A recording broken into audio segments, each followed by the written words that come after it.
Good morning, everyone, and thank you for joining us. The hearing will now come to order. Thank all of you for joining us today for this hearing on EPA regulations and whether they are harming the ability of small business to compete, particularly in today's difficult economic climate.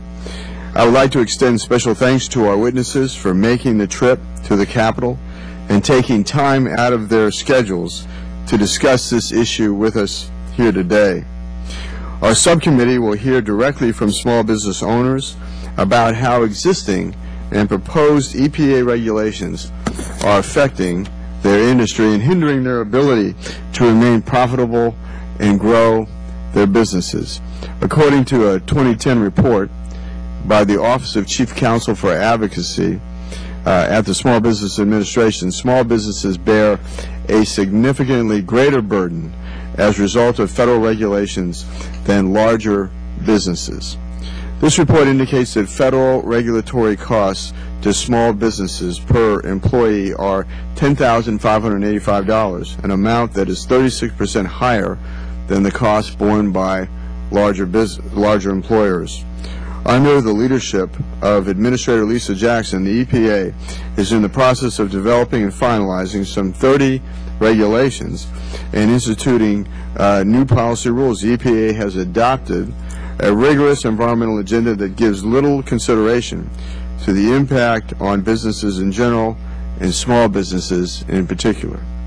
The actions of the EPA under Administrator Jackson are especially troubling due to their disregard for the Regulatory Flexibility Act, which seeks to reduce the undue burden of federal regulations on small businesses by requiring analysis of compliance costs and consideration of less onerous activities, less onerous alternatives.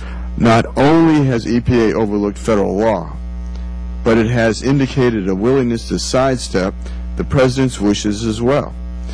This has been made especially evident in testimony received from Assistant Administrator Matthew Stanislaus at a House Energy and Commerce Subcommittee hearing on April 14th, when he indicated that the EPA did not take into account job losses as a result of their rulemaking.